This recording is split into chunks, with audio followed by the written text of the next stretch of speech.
পৰিশ্ৰম আৰু অধ্যৱসায় থাকিলে কোনো কামেই অসম্ভৱ হ'ব নোৱাৰে। পৰিশ্ৰমৰ জৰিয়তে সকলোৱে টকা পইচা উপাৰ্জন কৰিব পাৰে, কিন্তু ধনী হোৱাটো সহজ নহয়। ধনী হ'বলৈ হ'লে বিভিন্ন সমস্যাৰ সন্মুখীন হ'ব লগা হয়। বহুতে পৰিশ্ৰমৰ জৰিয়তে ভাল উপাৰ্জন কৰে, কিন্তু মাহৰ শেষত হাতত তেওঁলোকৰ এপইচাও জমা নাথাকে। প্ৰশ্ন হয়, কিয় এনেকুৱা হয়? কিয় বহু চেষ্টাৰ মূৰতো ধন জমা কৰিব পৰাটো সম্ভৱ হোৱা নাই?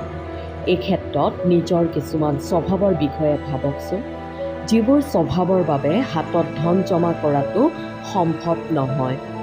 ধনী হোৱাৰ ক্ষেত্ৰত বাধা সৃষ্টি কৰা কেইটামান স্বভাৱ। বহুতে কঠোৰ পৰিশ্ৰমেৰে উপাৰ্জন ঠিকেই কৰে, কিন্তু ধোঁৱাখুলীয়া স্বভাৱৰ বাবে বিনিয়োগত মুঠেই গুৰুত্ব নিদিয়ে। ফলত মাহৰ শেষত এনেকুৱা লোকৰ হাত শূন্য হৈ পৰে।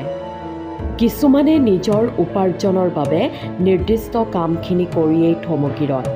এনে লোকে নিৰ্ধাৰিত পৰিমাণতকৈ অধিক উপাৰ্জনৰ আশা নকৰাই ভাল, কিয়নো অতিৰিক্ত শ্ৰমেহে এজন লোকক অতিৰিক্ত উপাৰ্জন আনি দিয়ে।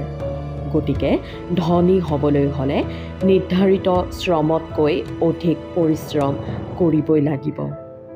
কিছুমান লোক আছে যিসকলে সঞ্চয় কেনেদৰে কৰিব তাক লৈ চিন্তা কৰে, কিন্তু উপাৰ্জন কেনেদৰে বঢ়াব সেই বিষয়ে মুঠেই নাভাবে। ধনী হ'বলৈ হ'লে সঞ্চয়ৰ লগতে উপাৰ্জন বঢ়োৱাৰ বিষয়ে চিন্তা কৰক।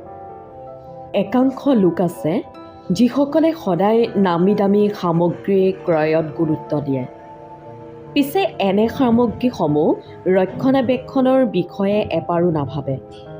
একেবোৰ সামগ্ৰী যদি বাৰে বাৰে কিনিবলগীয়া হয়, তেন্তে হাতত ধন কেনেকৈ থাকিব? কিছুমানে আকৌ হাতত ধন আহি পৰিলেই আগপিছ নভবাকৈ খৰচ কৰিবলৈ ধৰে।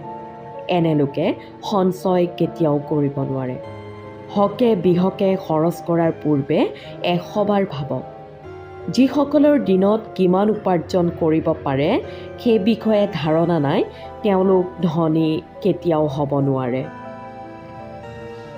আমাৰ মাজত এনেকুৱা কিছুমান লোকো আছে যিসকলে উপাৰ্জন আৰু সঞ্চয়ৰ ক্ষেত্ৰত সদায় নেতিবাচক চিন্তা কৰে। এনে লোকে কেতিয়াও হাতত ধন জমা ৰাখিব নোৱাৰে বা অধিক উপাৰ্জন কৰিব নোৱাৰে।